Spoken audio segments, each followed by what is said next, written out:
go. We're streaming, so this is going to be recorded for posterity. So anything dumb that I say or anything heretical I might throw out there, it's out there for everybody, including the bishop itself. So pray for me, friends. Before we get started, I just want to say a quick prayer. Let us pray. In the name of the Father, and of the Son, and of the Holy Spirit.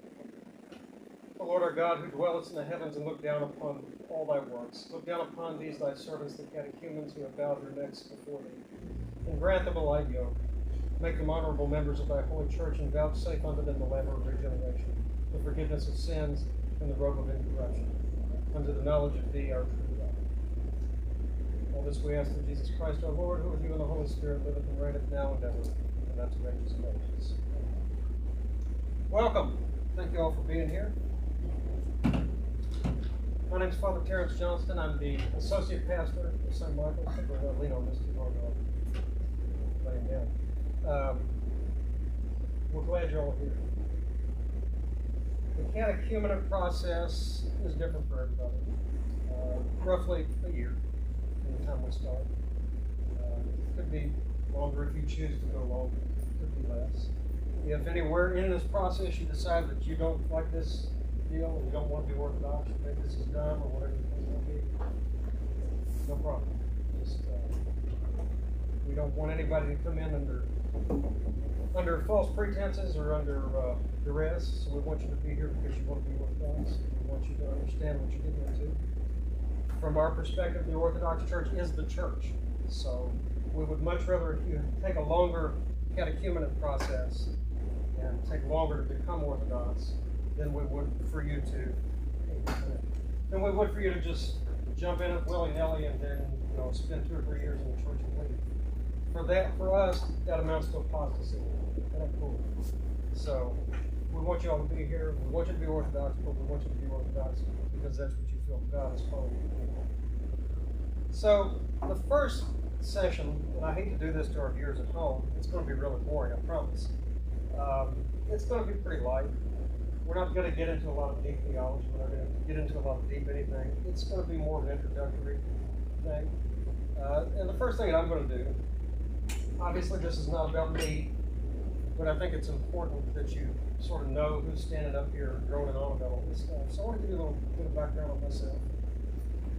I'm a native Kentucky. Grew up in Western Kentucky. My family has been in this Commonwealth since before it was Commonwealth, on both sides. When we talk about the old country, we're talking about South Carolina. Because that's where my family came in, my dad's side of the family came in the mid-1600s. My mom's family came in from Virginia. So when we talk about the old country, we're not talking about Greece or Russia or Italy or someplace like that. We're talking about Virginia or South Carolina. We have a very strong martial background in my family. What I mean by that is military service, all the way back to the Revolution. And several family members fighting the Revolution. And several family members fighting the war between the states and 18 countries. One of whom was, at least to my knowledge, the highest ranking general on either side get killed. I don't know if that's something you really want to be known for. My grandfather served in World War II. My great-grandfather served in World War I. My grandfather served in World War II. My father served in the Vietnam era. I served in Iraq and Afghanistan. So, long history of military service. When people ask me, how did you go from being a United States Marine to being an Orthodox priest, I would say that one probably led into the other. My experiences over in the Middle East probably pushed me this way.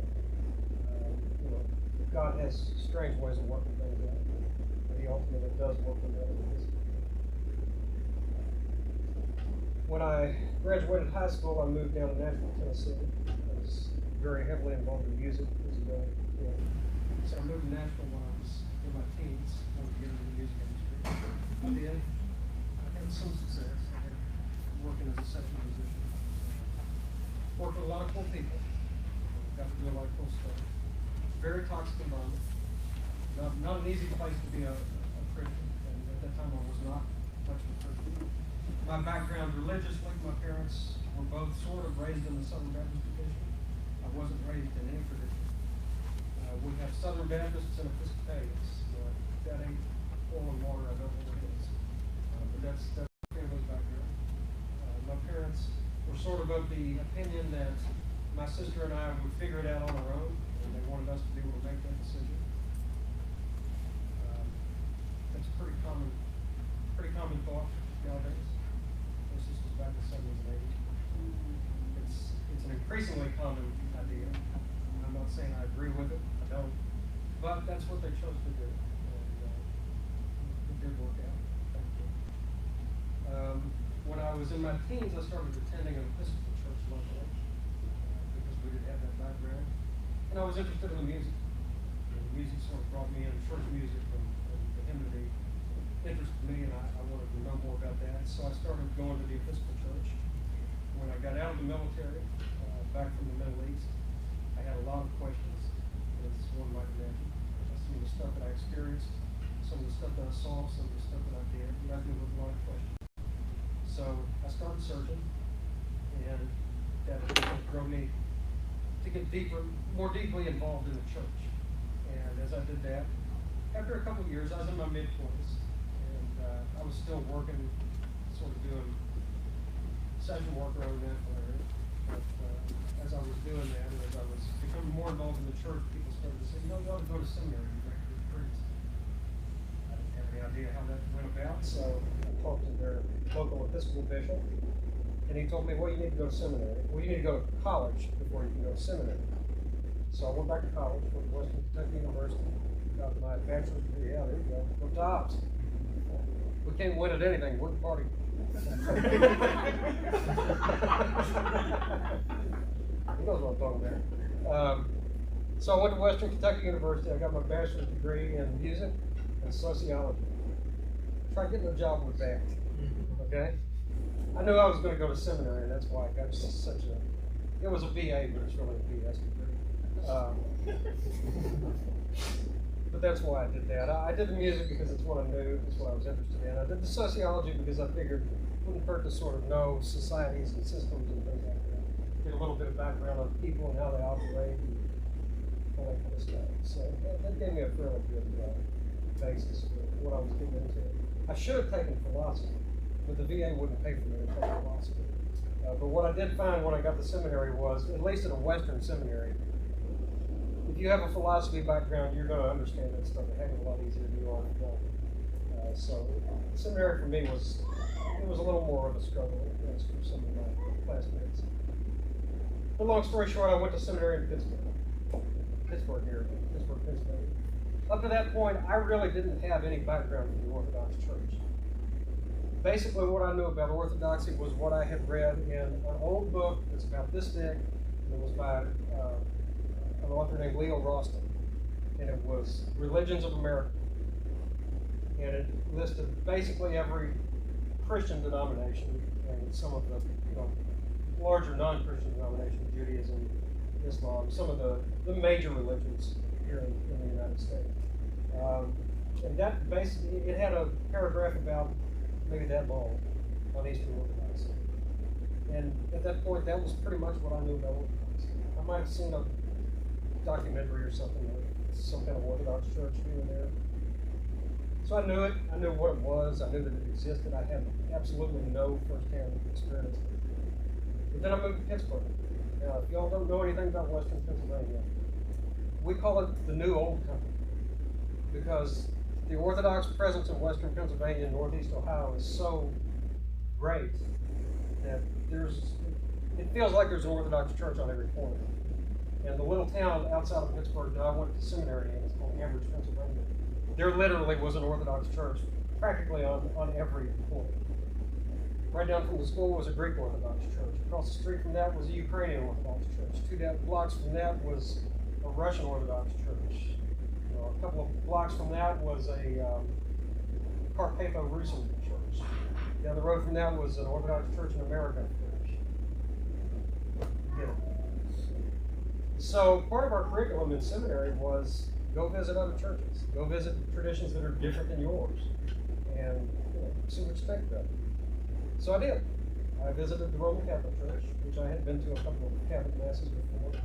Didn't really look any different than what I was experiencing in the Episcopal Church, as far as looks.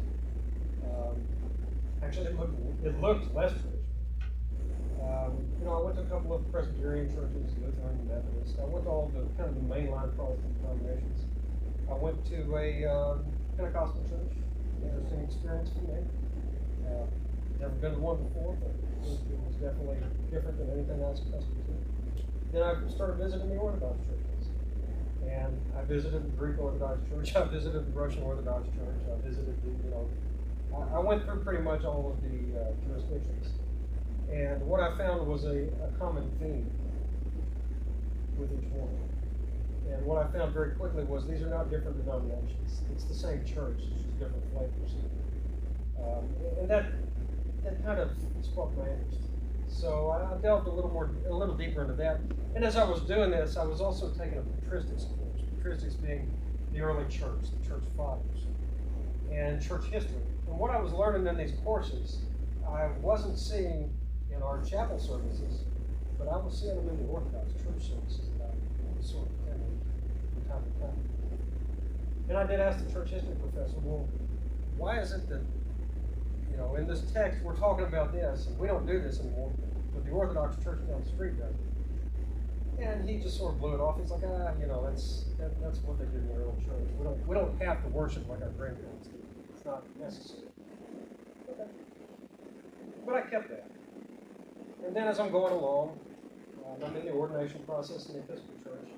It came time for me to do what was called in seminary mentored ministry. Mentored ministry is a course where they team you up with a local minister. It doesn't really matter what denomination. And that person, you just shadow that person to see what their daily life is like. What do they do in ministry? They mentor you in ministry. And I really wasn't that excited about anybody that was on the docket for that stuff.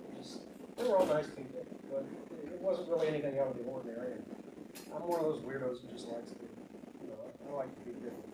So I went down to a monastery in Elwood City, Pennsylvania. It's called the Monastery of Transfiguration. And the abbess there was very kind, Mother Christopher. She's still there. She sat down with me a couple of times and spoke and went about Orthodoxy. And I asked her, I said, well, I'm taking this mentored ministry class. Would you be interested in being, my mentor? She said, I don't think I'm quite qualified to do that. Well, I don't think anybody else is doing things either. But, she said, well, I'll tell you what. She said, let me let you talk to the priest that serves you. And we'll see what he says. If he's willing to do it, I would rather he do it because you're going to be in ordained ministry. I'm not in ordained ministry. He is. Okay. So I made an appointment to meet with the priest that was serving as basically the chaplain. Every female monastery has to have a chaplain to serve liturgy. So the priest came in and he and I sat down. We talked for a couple hours. And I knew who he was. I'd heard his name. I didn't realize probably the gravity of who I was amongst, so to speak. But his name was Father Thomas Hopko. Yeah. See, I was more ignorant than you are. So Father Tom was very kind.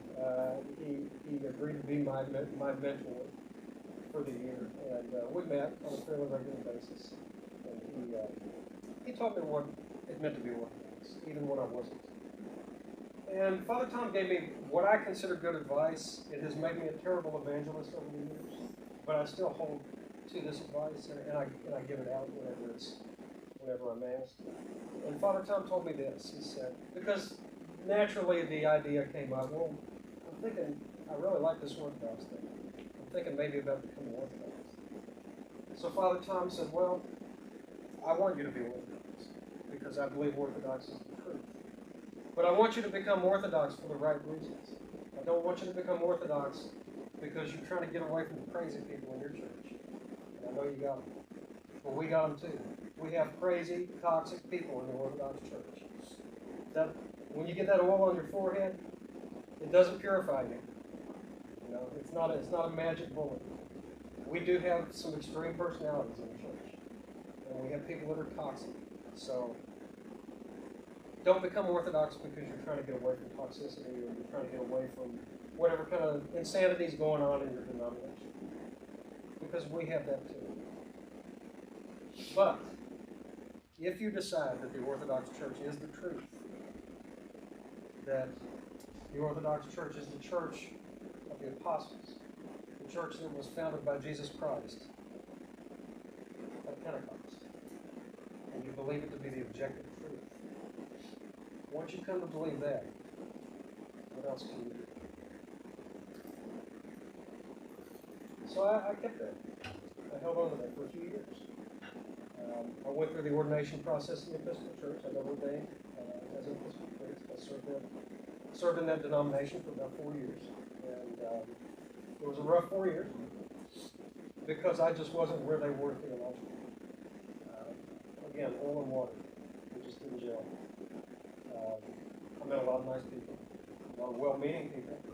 I think most of them were wrong on a lot of big issues. But that was part of my experience, and I don't discount that. They taught me the Bible. They taught me the Episcopal Church made me a Christian. So I don't ever want to discount my experience in that church tradition. But there did come a point where I couldn't do it anymore. I just had come to believe too deeply that Orthodoxy was the fullness of the truth of God. And as difficult as it was difficult because I was giving up a livelihood, and I was going to have to figure out what to do with a degree in sociology and music and a second degree in theology. That's a great combination. Every employer is looking for that guy, right?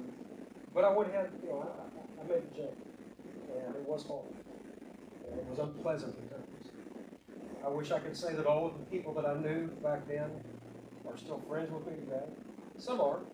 Some were very kind. Some were like, yeah, if that's your thing, go do your thing. Some of them weren't. Some of them got very angry. Some of them just flat out think I'm a heretic. That's okay too.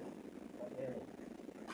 Because what I've received in the process are blessings that are infinitely greater than anything I'll ever know. Now, are there things that I miss from that tradition? Sure. Sometimes I miss the hymns. Who doesn't love Amazing Grace, right? It's an Anglican thing. It's a Protestant thing. It's an Anglican. All these great hymns that we think of from the Western tradition, there's nothing wrong with them. They're great. They stick in your brain, particularly if you're musically inclined. And we don't have those here. That doesn't mean that we can't enjoy them on our own. So yeah, in coming into this, you'll give up a lot. But if this is truly what you believe, the blessings will be in there. That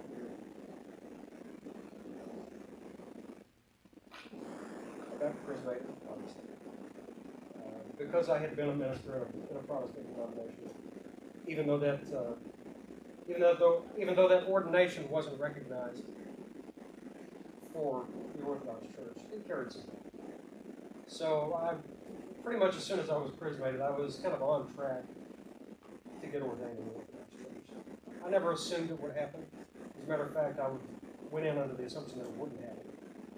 That was what they told me the entire way. Don't come in thinking you're going to be a priest. But eventually I did, obviously. I was ordained in the Russian Orthodox Church outside Russia.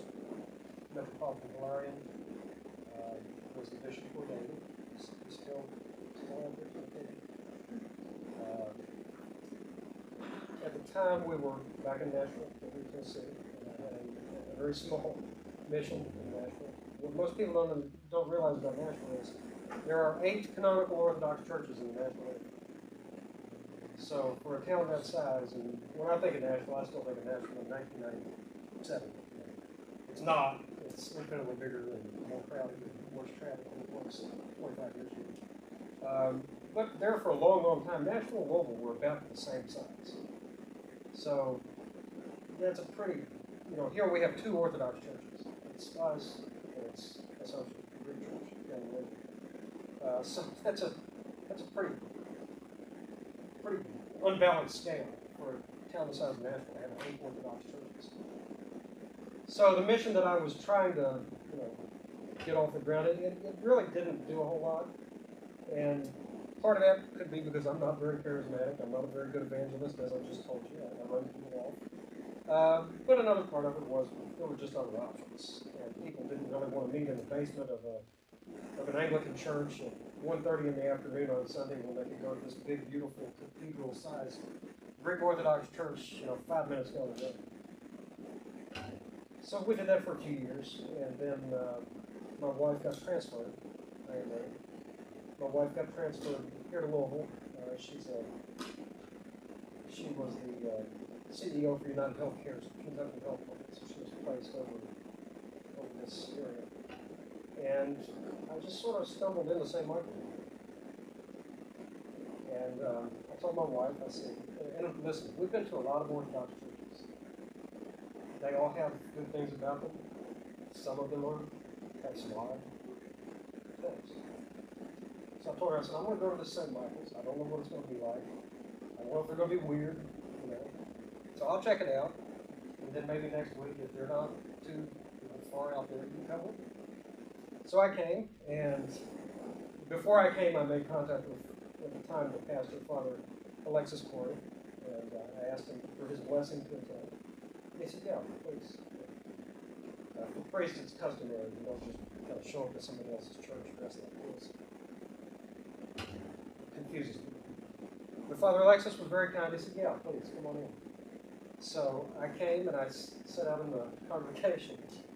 And at the very end of the liturgy, Father Alexis got up and he made this announcement. And he said, I have to tell you all, I'm going to be leaving in a couple of months. Father Lucas Rice from Sioux City, Iowa is going to be taking my place. All of a sudden, I see 500 people turn around and look at me.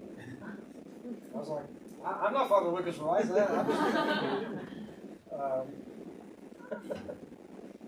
So when everybody left, everybody, all the oohs and ahs, all the tears and things like that. What about, and then when everybody left, I called Father Alexis after the service, and I said, if I'd have known you were going to make that announcement, I would have waited until next week to come. But it worked out. So Father Alexis was very kind. He got me behind the altar. He had his bishop contact my bishop in order to get me blessed to serve here. And that's how I ended up in St. Louis.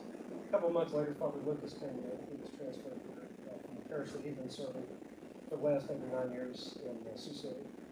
And we've been at it ever since. About 8 months after we got here, COVID hit. So that just kind of turned everything on its head. And this is the first catechumen class that we've had where I'm actually standing here looking at you. Because last year it was all virtual. So it's good to be back with doing in-person classes. It's good actually to see faces, see expressions, and get some kind of feedback. But yeah, that's kind of my story in a nutshell. That's how I ended up in the Orthodox Church. That's how I ended up here.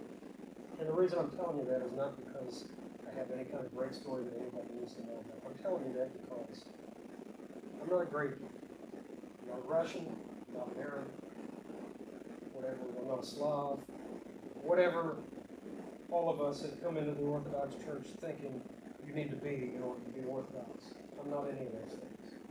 Yet, here I am, an Orthodox Church, and even a priest.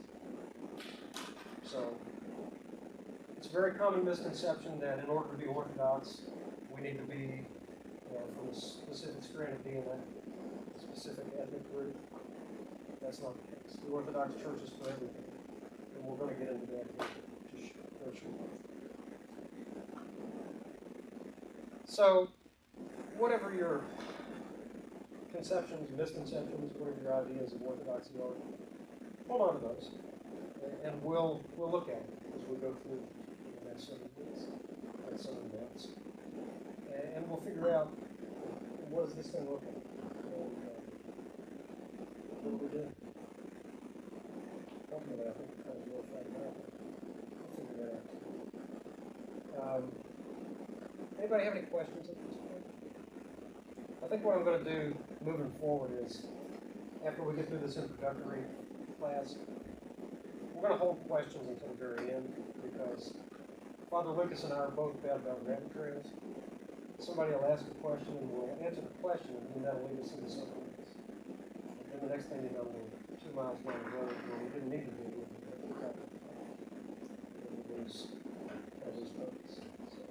But that's not an issue today. Does anybody have a question?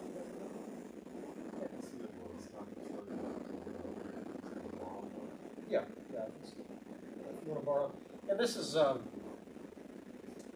good resource. If you don't have one, I would highly encourage you to get one. If you borrow one, please bring it back because they're not expensive, but 25 bucks a pop adds up. So yeah, if you want to borrow one, that's fine. This is the Orthodox Study Bible. It was commissioned by a group within the Antiochian Archdiocese. I better get back over here.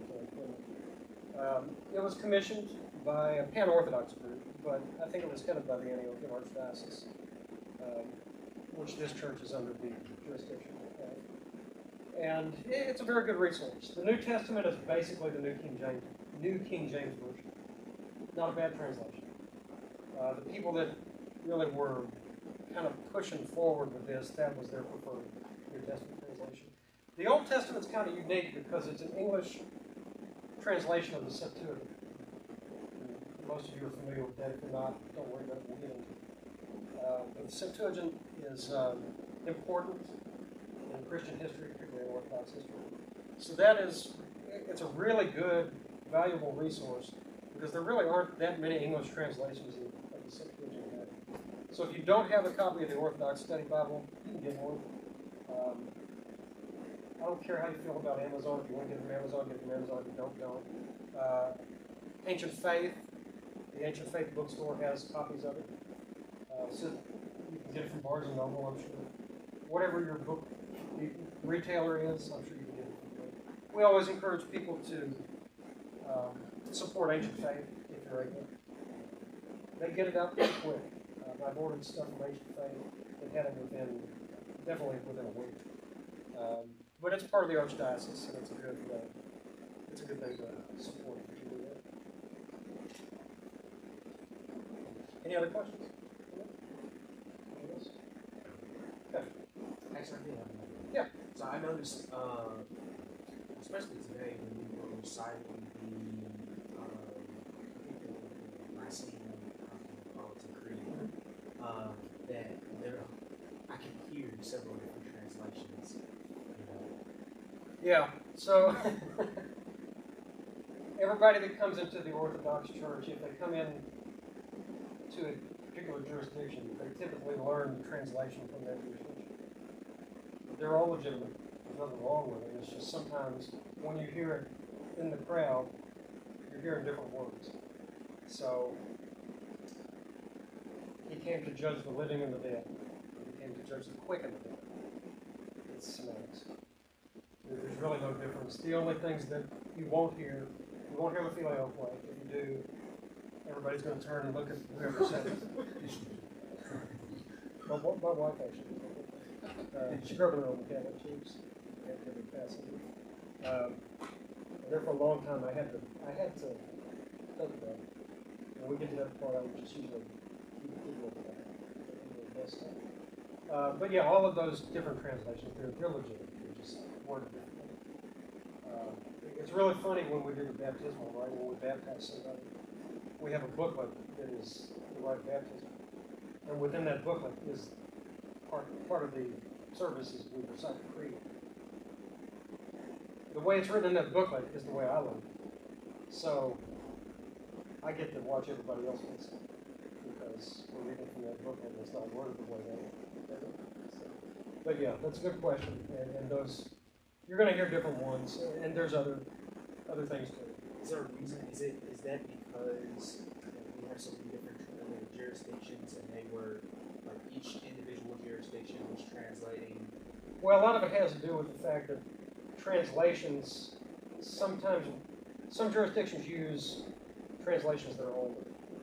So the Antiochian Archdiocese uses I'll say it's a mix of old and new language. Does that make sense? So whereas the Greek Archdiocese, they use all modern language. So To where in the Antiochian Archdiocese you may not hear quicken the dead, but you hear these and thous, and with thy spirit sometimes. Things like that. It really just depends on what style of language that particular church or jurisdiction uses. And that can be with other things too. The Our Father is another one. So the way I learned it was, Our Father who art in the heavens, hallowed be thy name. Thy kingdom come, thy will be done on earth as it is in heaven. Give us this day our daily bread, and forgive us our trespasses as we forgive those who trespass against us. Lead us not into temptation, but deliver us from evil. So that's basically the same, except we have one little who art in the heavens. And again, the other way's not wrong. It's just doesn't really translate. It's literal. That would be considered the old translation. Right. Who here comes from a Roman Catholic background? Okay. Quite an even answer. Who here comes from Southern Baptist background? Mainline Protestant, Lutheran, Episcopalian, Methodist. Who here comes from a non-Trinitarian background? Jehovah's Witness,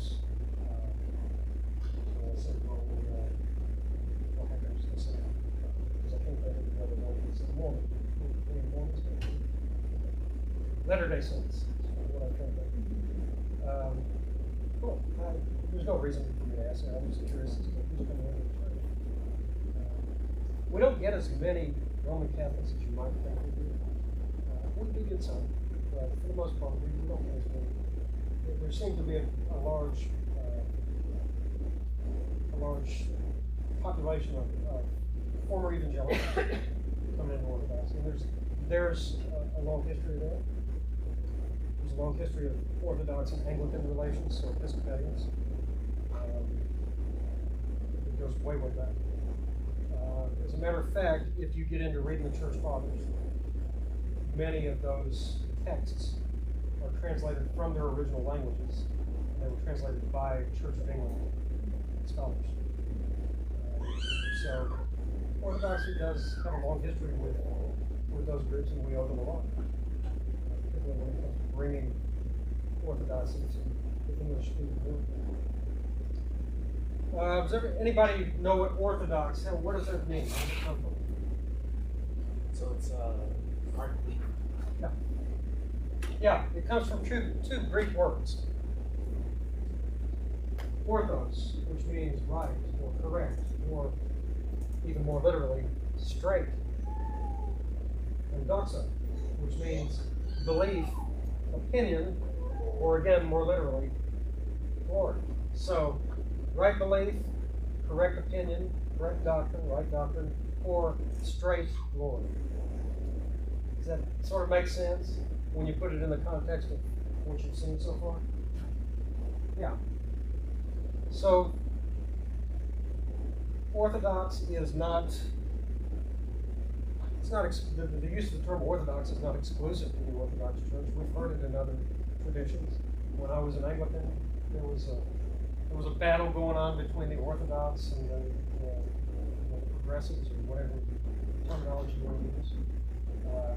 And when they would say Orthodox, I would always just sort of, I knew what it meant, but it just seemed weird to be calling themselves Orthodox. When I knew what the Orthodox Church believed, and many of those people didn't believe anything close to what the Orthodox Church taught.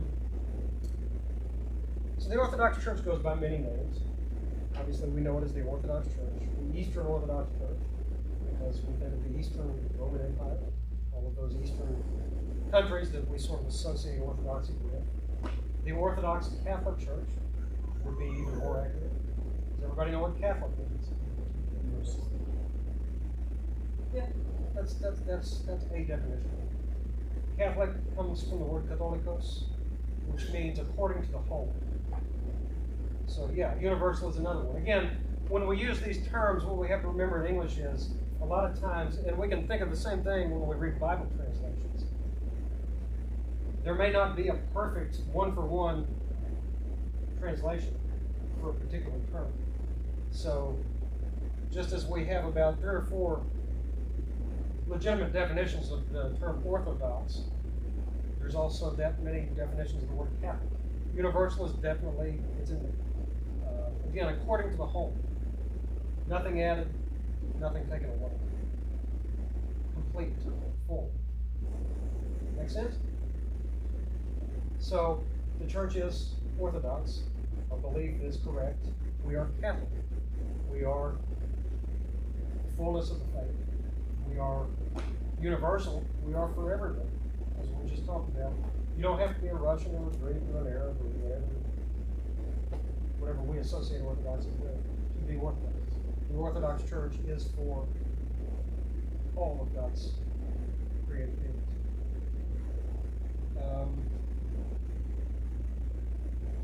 So the Orthodox Catholic Church, that's a good one. Very often, you'll just hear it called the Greek Orthodox Church. What I've found, particularly in the South, is if people don't know, when people see me, they go, "What the hell are you?" I've actually had people ask me, "What the hell are you?" It's like, well, I'm a human being. I'm created in the image of God.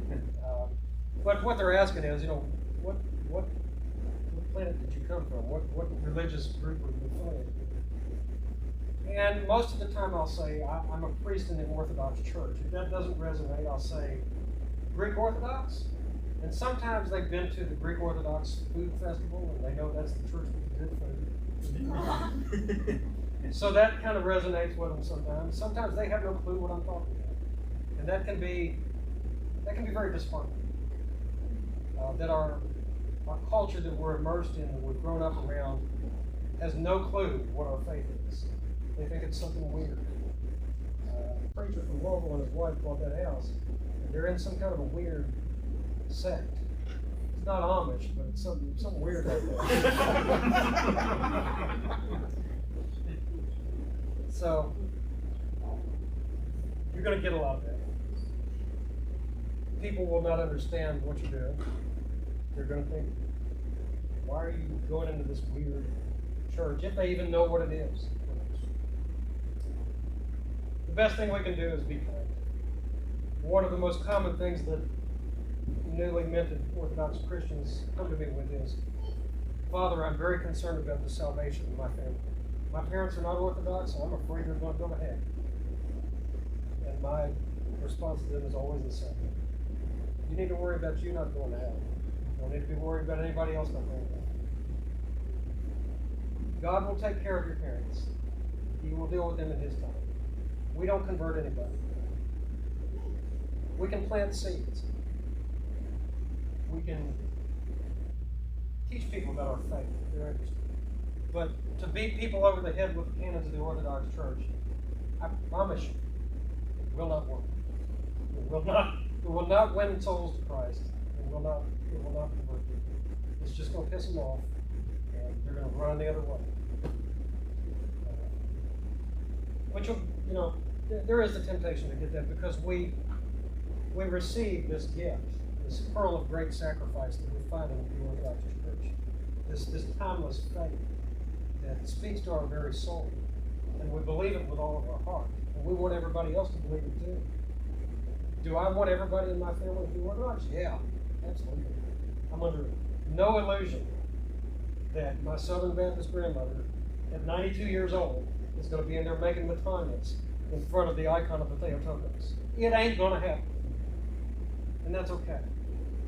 God will work that out. I'm convinced of it. So we don't convert people.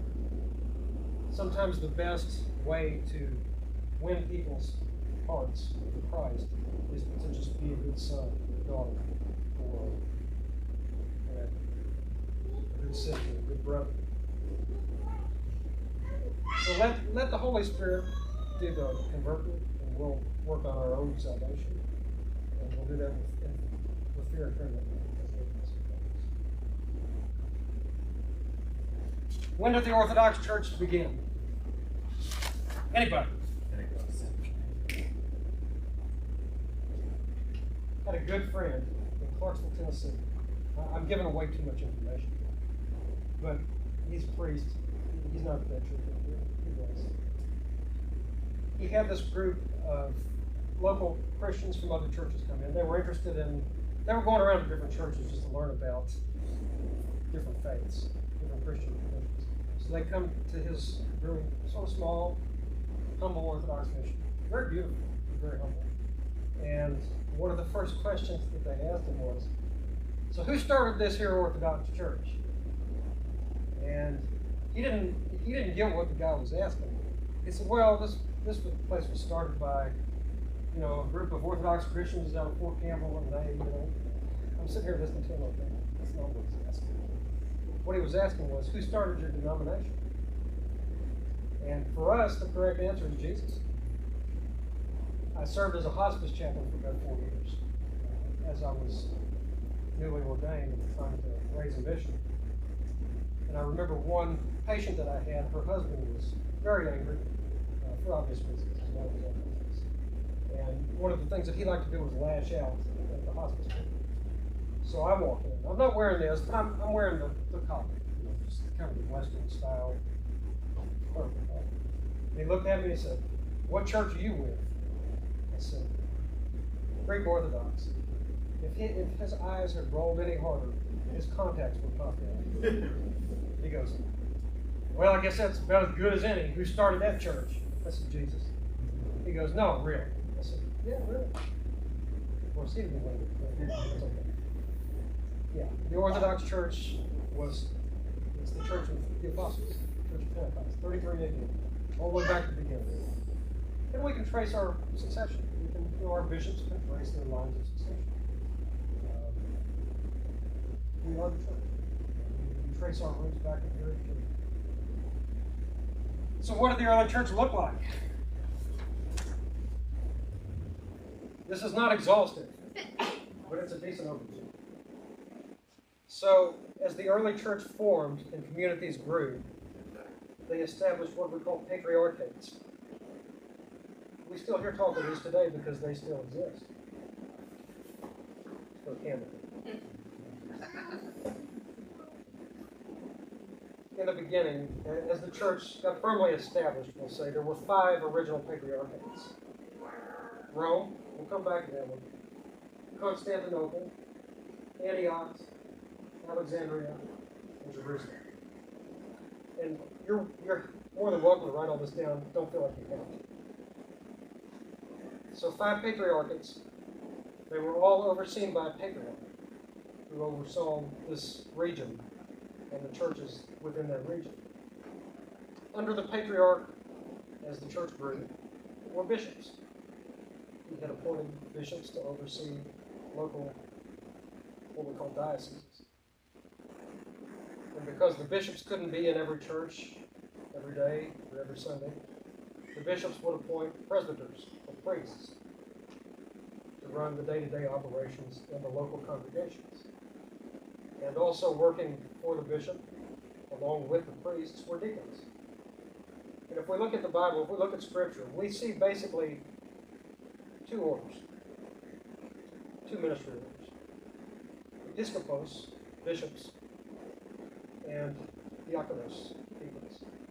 So bishops and deacons. Priests came along a little bit later. And again, that was as the church grew, the bishop couldn't be in every church all the time. So he would appoint emissaries, essentially, presbyters, to oversee the day-to-day operations of the churches. So in the Orthodox Church, what are the holy orders in the Orthodox Church? Anybody know? There's 4 orders of ministry in the Orthodox Church. We know bishops, we know priests, we know deacons. What's 4th? You know it. Congregation. The laity. Yeah. You are ministers. You're not just passive. You're not just passive participants in watching something go by. You are ministers. And part of the reason we worship the way we do with the priest facing this way is all of our prayers go to God. The priest is just the guy that's been appointed by the bishop to lead the people. So that whole Vatican II thing where the Roman Catholic Church, and in turn some of the Protestant churches, turn the priest around and put him behind the altar,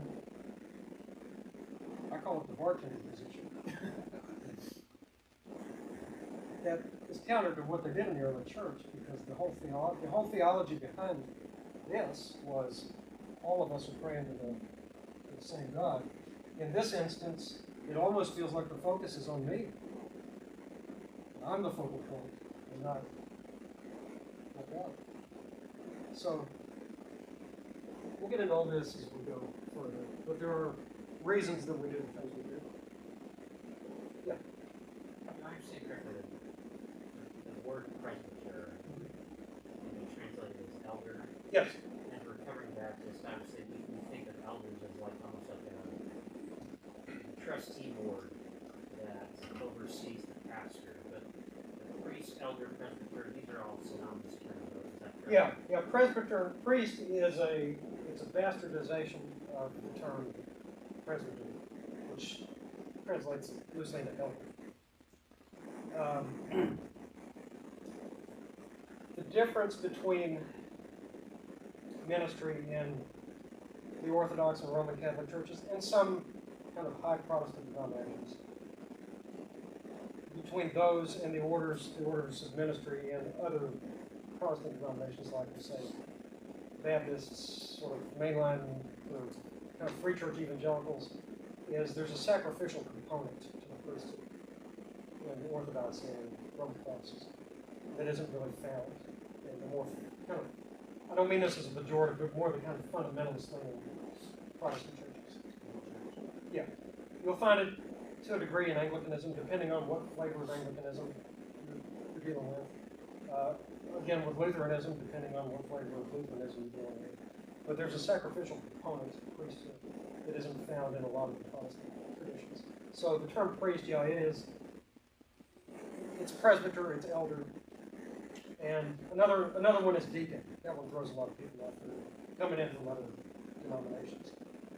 Our deacons they're ordained. They're seminary trained most of the time. Some form of seminary training. And they are ordained. They're clergy just like it's a different order. But our deacon is, the proper title to call the deacon would be Father Deacon.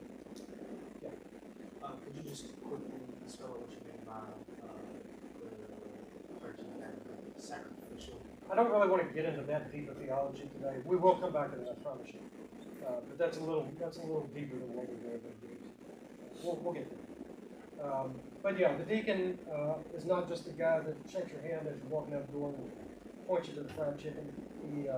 He serves, as you've seen, a very, very important liturgical role, as well as an important pastoral role. Our deacons, did I say something fun? Speak to your heart. As long as it wasn't offensive, that's all I care about. But yeah, the deacons are very, very important. Not all churches have a deacon. Not all Orthodox churches will have a deacon. We're very lucky. Father Deacon Kirill Schaefer he's been here for, I don't want to date him, but he's been here for over 40 years. He was an adult when he came here. And he's been a deacon for about 11 or 12 years. And he is a very good deacon. Works very, very hard. Father Lucas and I could not do what we do without the tireless effort that he puts in. So, yeah, deacons are a very important part of the Orthodox Church if we're blessed to have them. Some churches don't have any deacons, some have two, some have three. St. Ignatius down in Franklin, Tennessee, they got about 6 of them. What you do with 6 deacons, I don't know. But they all do play an important role. And as you've noticed, there are multiple priests that serve here. Father Lucas and I are the only 2 full-time priests. Father George Evargis he's retired, still serves here out of the goodness of his heart and helps us out. Father Gregory Wingenbach is also retired. He serves mostly on Sundays and sometimes feast days. So generally you'll have the 4 of us kind of milling around. Father Lucas and I will be probably the ones you'll see the most. But the others are certainly here. Be happy to meet them and stuff and say hi to them. I know with this COVID stuff, it's made things weird. We don't really know how to approach each other, and But there are some sort of traditional Orthodox practices that we'll kind of go over now that are sort of customary. We've kind of hit the pause button on a lot of this stuff because, again, with COVID, we want to be respectful of people's space, and there's still a lot of concern about that. So this isn't something you need to necessarily worry about, but it's something you need to be aware of. So what I'm going to do right now, that's everything I thought was. Does anybody know what a matanya is? Okay. Yeah. You've seen people do it. I guarantee you've seen people do it. It's basically, you know what a prostration is. Anybody know that? Okay, so a prostration, I'm not going to turn my rear end of the camera. A prostration is basically a full bow, where we go down to the floor like that. It's hard to do in one of these dresses. No, it's not a dress, it's called a casket. Podriasnik in Russian, if you want to make it sound tough. A matanya is basically a modified prostration. There's two ways you're going to see people do this, and it goes back to Orthodoxy having different traditions within this wide umbrella. The way I was taught to do it is the Slavic way, the Russian way, because I come from that tradition.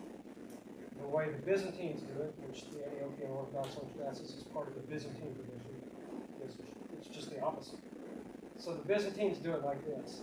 They make the slight bow, and they make the sign of the cross. Pretty simple. The Slavs do it the exact opposite. They make the sign of the cross. And then they so the way we would reverence an icon, and I'll get to the sign of the cross. The way we would reverence an icon would be something like this. I'm going to do it the Slavic way. This is just the way I do it. Sign of the cross. Then we would kiss the icon in the appropriate place. If it's an icon of Christ, it's fairly customary to kiss it somewhere that is not on him. If you don't have any options for that, then you would kiss his feet. Probably not his hands, certainly not his lips, not his forehead, kind of somewhere, somewhere here. So, two matanyas, kiss the icon, then a third matanya. The Byzantines would do it, obviously the opposite. So, matanya, kiss the icon. Sign of the cross. Everybody know how we do it. Take your hand. I just did it. Take these three fingers, as my family says, fingers. Keep them out. Put these two in your palm. Now you take these three fingers, put them together like that. Right? Forehead, somewhere around your belly button. Right shoulder blade. So what's different about that than what you've seen in the past? It's backwards, right? Why do we do it backwards? We do that all the time. Why do the Orthodox have to, why do you have to be different? Why do you have to do it backwards? Our answer is the same as it is for everybody, because that's the way we go to church. But there's a more practical reason for that. Can you help me out? Yeah. I want you to make the sign of the cross for me, but I want you to follow my hand, okay? Sure. Are you ready? In the name of the Father, and of the Son, and of the Holy Spirit. Did you get that? You're making a mirror image of what the priest is.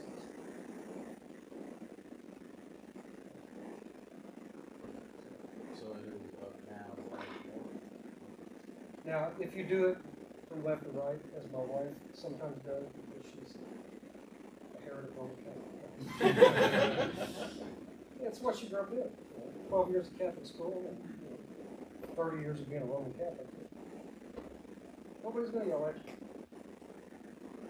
Just, recalibrate your way. But yeah, that's why we do it. Number one, it's the way the early church material is a mirror image of what the priest is. Now, when I make the sign of the cross,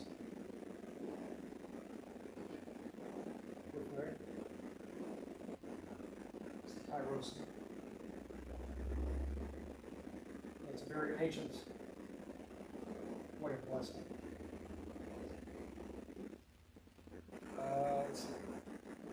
Those are practical things. Another practical thing. I don't see this as much in the Byzantine traditions as I saw in the Slavic traditions. In the Slavic traditions, it was pretty much understood across the board. It's hit and miss in the Byzantine traditions. What I mean by that is the Greek Orthodox Church, the Antiochian Orthodox Church, some of the more Byzantine-style Orthodox churches. When you encounter a priest or a bishop, certainly a bishop, it's customary to go up to that person and put your hands together right over left and say, Father bless. And then the priest will render the blessing and say, blesses of God, always known everyone, Lord bless you, whatever. And then typically, at least pre-COVID, you would take the priest's hand and kiss it. Again, people aren't doing that as much anymore because we're all sort of still trying to figure out this COVID stuff.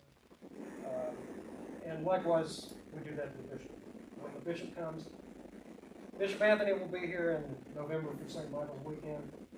Then you'll get to see the priests running around like chickens with their heads cut off because it's the bishop. But when Bishop Anthony comes, he has to bless. He'll render his Episcopal blessing and kiss his hand. And we'll I sort of liken it to when I was in the military, rendering a salute to officers. The officer comes in, you stand up and salute. That's you go. It's kind of not quite that formal. This is much more familial.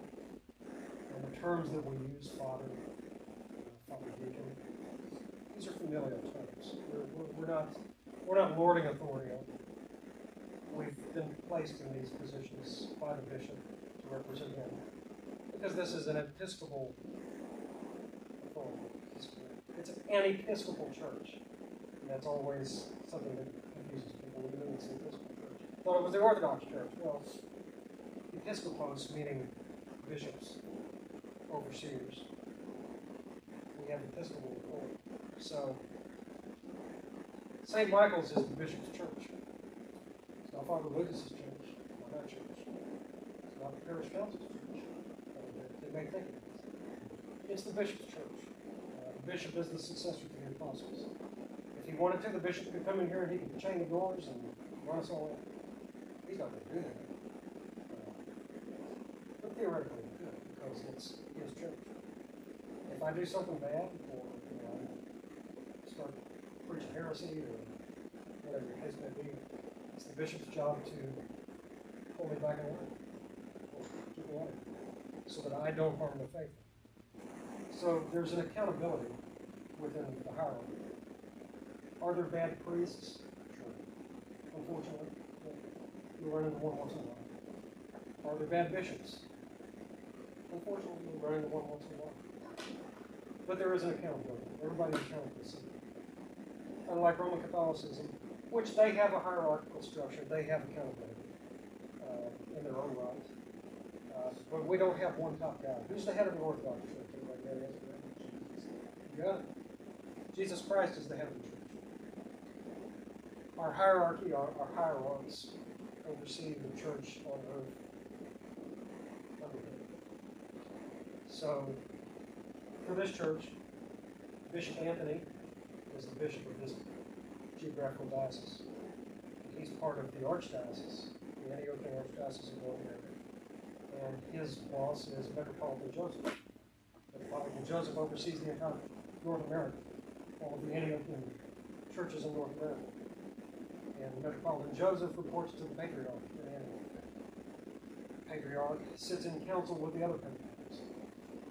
That makes sense? I think most people sort of get structure and hierarchy. It gets a little kind of fuzzy. Yeah. The other patriarchs being from those 5 other cities? Yeah. Are there now more than that? That's a good question. Anybody know what happened in the year 1054?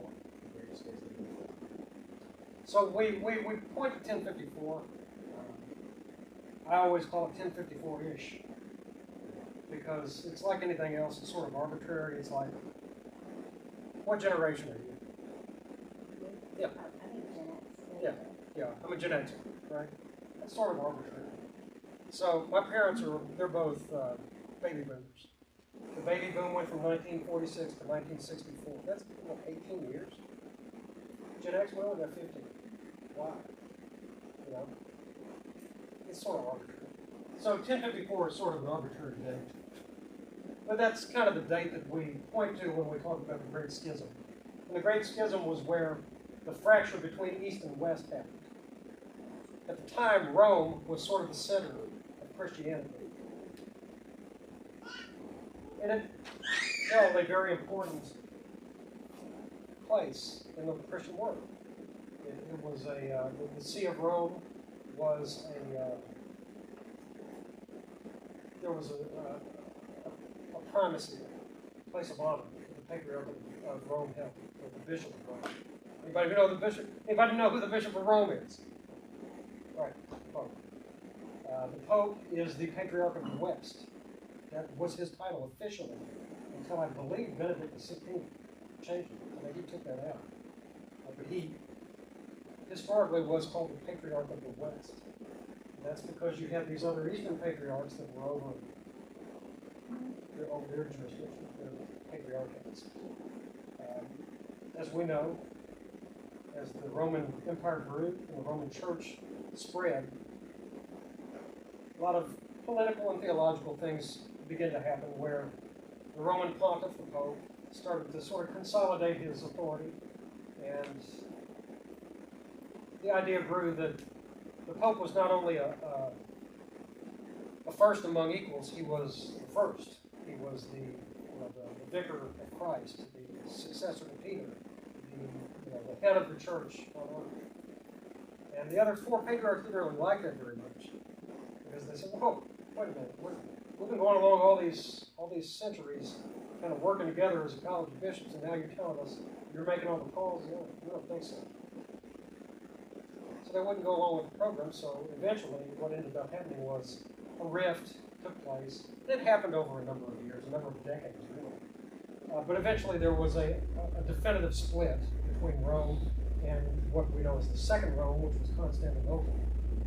And the Pope sent a cardinal to Constantinople to issue a bull of excommunication for the patriarch. So the Pope attempted to excommunicate the Patriarch of Constantinople, which, from our perspective, he did not have the authority to do, because he did it unilaterally. So this cardinal goes into I believe it was the Hagia Sophia in Istanbul, and he slaps the bull of excommunication on the altar during the Divine Liturgy. Can you imagine that? That takes some boxing, don't it? Yeah. So what happened after that? Well, mutual excommunications is what happened, and it just sort of was a domino effect. Again, it didn't happen all at once, like we sort of look back now and think it did. It was a gradual kind of undoing. But the East-West split really happened, and it carried through to this day. Now, in 1960, I want to say it's 3 or 4, during the Second Vatican Council, the Pope at that time and the Patriarch of Constantinople at that time lifted the excommunications. They lifted the mutual excommunications from one another. So, in that sense, those excommunications are no longer valid if they ever were. But the split continues. I mean, it's real. Because what happens after so many centuries of being apart? You develop different ideas. You develop different praxes. You develop different theological ways of explaining things. And the East and the West always sort of had a different approach to things. And you're going to find that as you go along in this. Orthodoxy is going to challenge the way you think theologically. Just saying. And what I mean by that is this. In the West, we are very rationalistic. We're very scholastic. We approach everything from sort of a linear perspective. Everything has to line up in sort of that sense. And I always use the example of Calvinism. Is everybody sort of familiar with the idea of Calvinism? Okay, Calvinism, if we step back and don't think theologically necessarily, Calvinism looks great. It makes sense. It fits into a nice, neat little package. But there's a couple of problems with it. One of them is it's just not the way that God works. Two, we force God down to our level when we come up with these systems. Orthodoxy is not a system. As an Orthodox Christian, you're not a Calvinist, you're not an Arminian, you're not whatever the theological system is. Orthodoxy is a way of being, it's a way of life. It's not so much as it is a religion. I don't want to get into that argument. But it's not so much about rules and regulations as it is about becoming one with God, becoming more holy, sanctification. We would call it in the West theosis.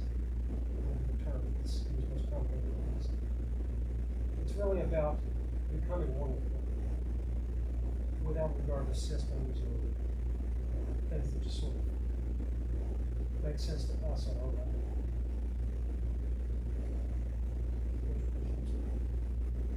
We know if this is getting into a rabbit hole, Okay. but I love rabbit holes. but you were mentioning splits. It made me think about Oriental Orthodox churches. How, generally speaking, in a lot of, not just in Philippines, but in a lot of ways, they have stayed more in line with the canonical church than even Roman has, even though they split 500 years later or something. Yeah, so the question, if you didn't hear it, was the Oriental Orthodox churches. What do we mean when we say Oriental Orthodox? That's kind of a, sounds strange to us in the West. What do we mean when we say Oriental Orthodox churches or Oriental Orthodox communion? You think of the Coptic Church in Egypt, the Ethiopian Hebrew Church in Ethiopia, and a couple of other ones, the Syriac Orthodox Church. These churches are part of what's known as the Oriental Orthodox community. They're called non-Chalcedonian churches because they accepted the first 3 ecumenical councils. They didn't accept the last 4.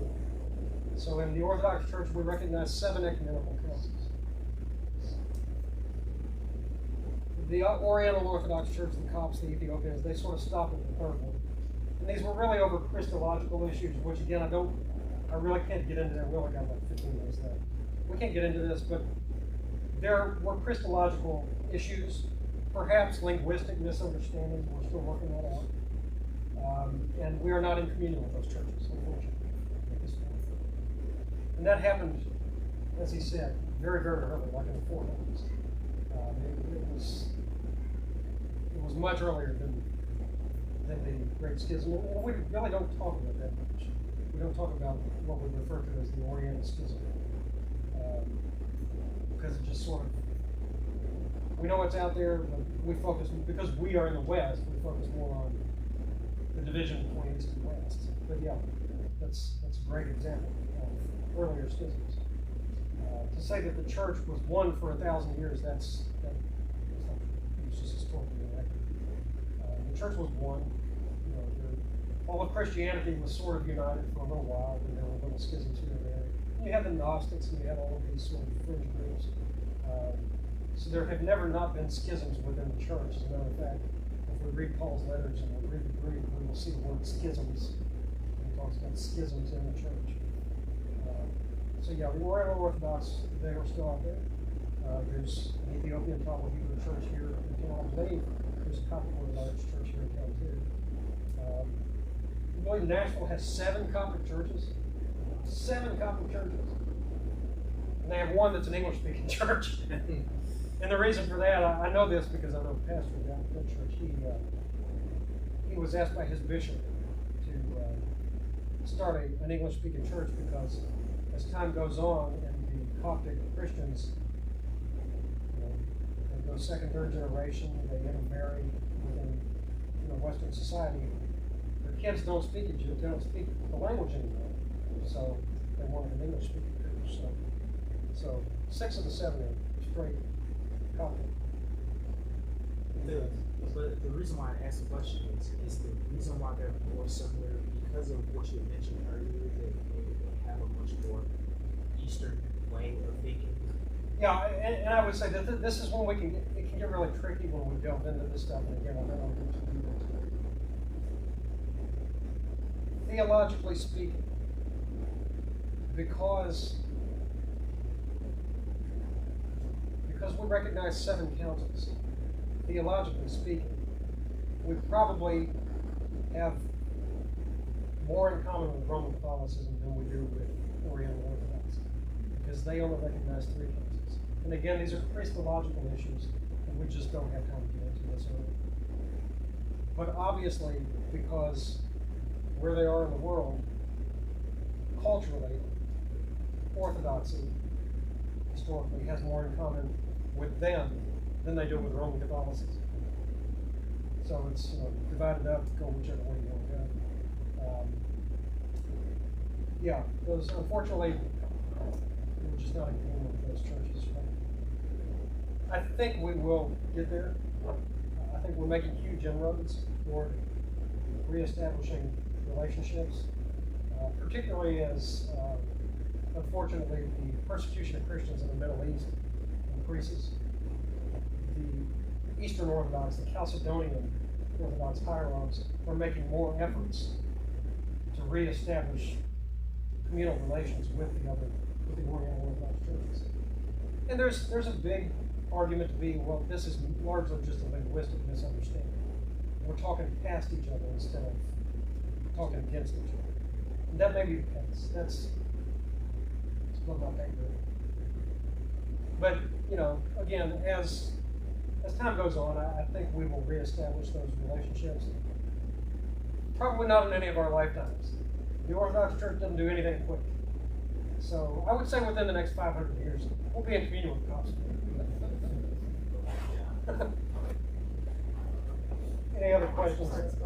Yeah. Any other questions on that? Other attempts at reconciliation with any? Yeah. So there's continued dialogue within the Roman Catholic, Eastern Orthodox dialogue. That stuff takes place all the time. There's still Roman Catholic Anglican dialogue. I don't know why. And I'm not trying to be mean when I say that. It's just the mainstream Anglican communion has very little in common with the Orthodox Church at this point in its history. At one time, they almost reconciled. Now, what that would have looked like is the Orthodox hierarchs would have expected the Anglicans to become Orthodox, probably under a Western rite, but under the authority of the Orthodox Church. But for various reasons, that didn't happen. And a lot of it has to do with where they've gone theologically. We just don't have much in common. And the way we approach those groups, those denominations is, kindness, generosity. We can meet them where we agree with them. Sometimes it's social issues, care for the poor, whatever the case may be. So any Christian group, any religious group, we meet them where we can, and we dialogue where we can. And we can do that without compromising our orthodoxy. So, the question a little earlier about, are there more than just the 5 patriarchates now? Yes, there are. This is kind of a general list of the current Orthodox churches.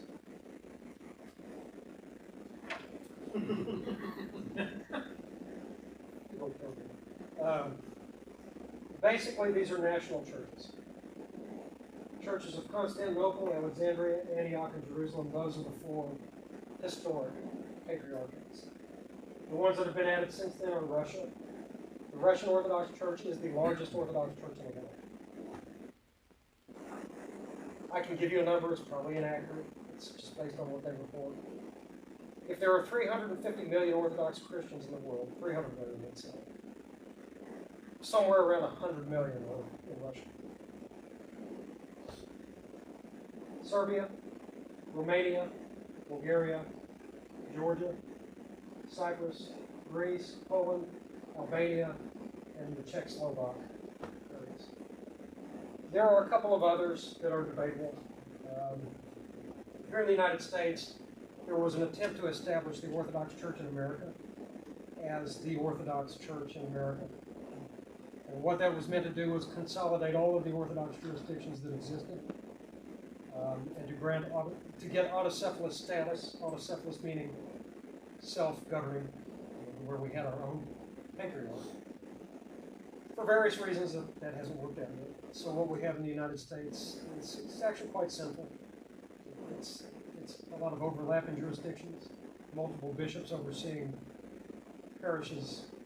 If you have a city like Nashville that has 7 Orthodox churches, you've got about 4 bishops that oversee that area.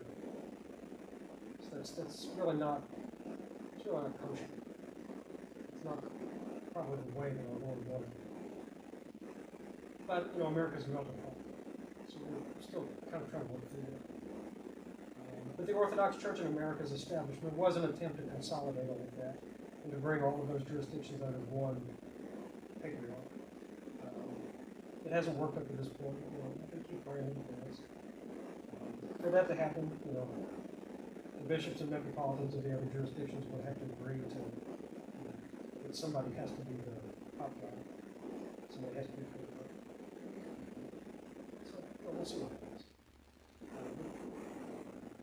With that said, the Orthodox churches in the United States, all of these overlapping jurisdictions, we are in communion with them. And that's why I, as a Russian Orthodox priest, can serve in an Antiochian Orthodox parish. With the permission of both bishops, I can serve in the Orthodox church. I've served at the OCA church in Nicholsville a couple times. And I went today to serve at the Antiochian church in Mexico. Their priest is out with COVID, so pray for problems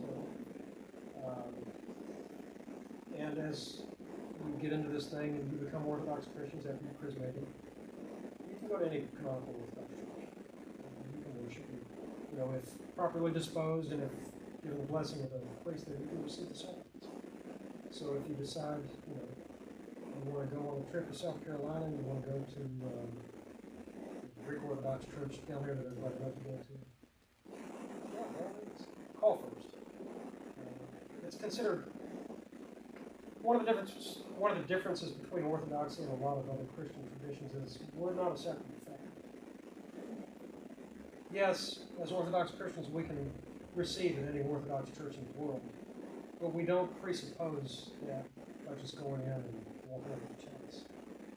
We want to make contact because, again, it's a familial kind of thing. We want to make ourselves known. We want to let them know that we're here under good will and that we're in good standing with our church. As a priest, like I said earlier, I would not have come in here if Father Alexis hadn't given me this blessing. And the same goes for any of us that just go to worship. We want to make contact with the appropriate authority. Not necessarily the bishop, but certainly the priest. Just let them know who we are and where we're coming from. We will not be denied.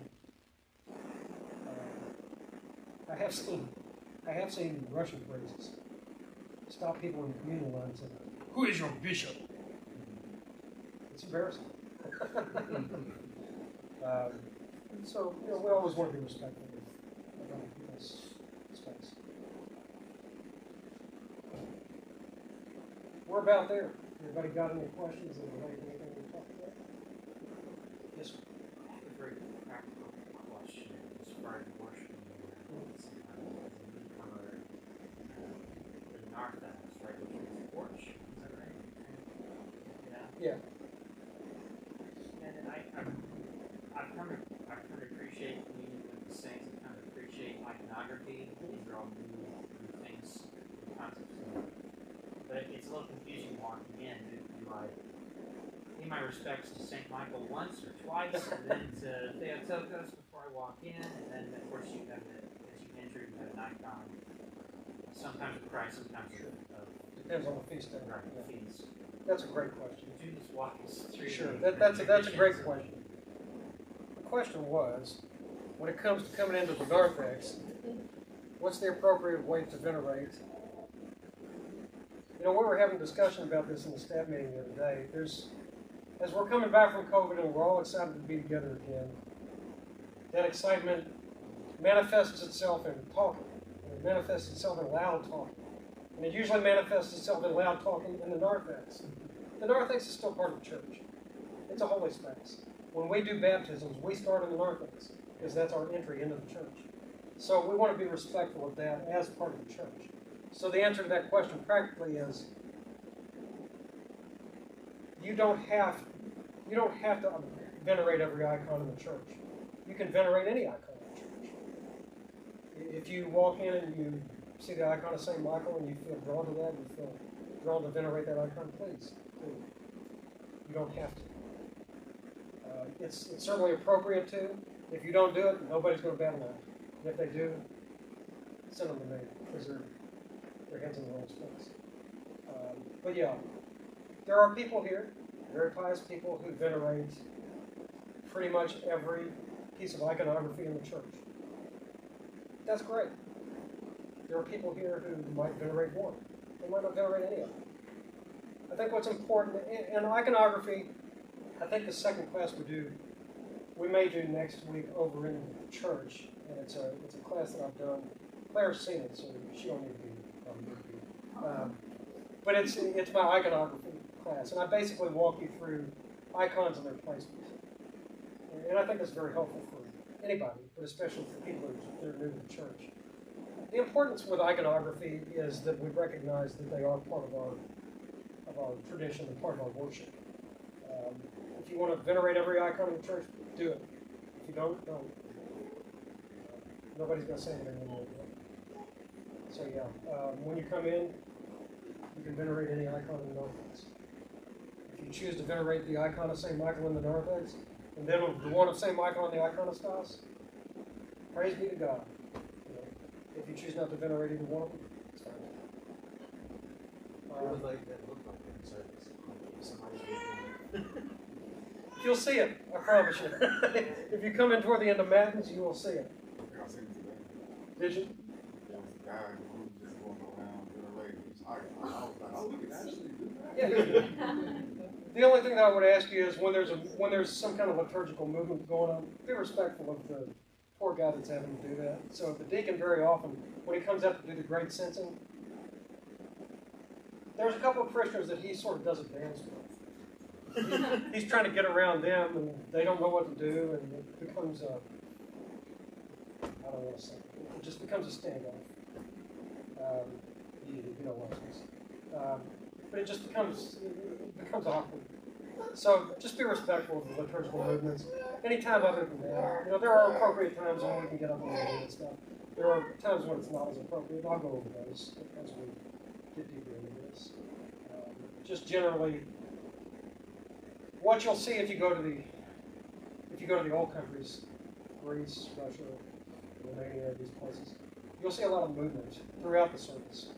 Here in America, we're very proper and we're very conscientious of everybody's else. We don't think we are, but we are. There's not a lot of movement going on during the service. People are kind of sitting there and they're standing and watching. They participate. What you'll see when you go to the old countries is you'll see somebody will come in, they'll venerate a few icons, they'll light a candle, and they'll leave. When I say leave, I mean leave. But they'll come in, they'll venerate a couple of icons, they'll say hi to their buddy, they'll walk around a couple of times, and they'll leave. That's kind of the way they do it in the old countries. We don't do it as much like that here. As Americans, we sort of think you should get there at the beginning of the service and you should stay till the end. I kind of like that. I think we should. But there are times when it is appropriate. You can get up and go out. If you have to take the kids out, that's fine. There are times when it's not as appropriate. During the sermon, it's not as appropriate. It gives Father Lucas, it makes us unconscious when we do it. Because it thinks you don't like it. During the anaphora, during the gospel reading, there are times during the great entrance, again, you run that risk of doing a liturgical dance with an oncoming train. So, again, we'll talk a little about that. Any other questions? Yeah.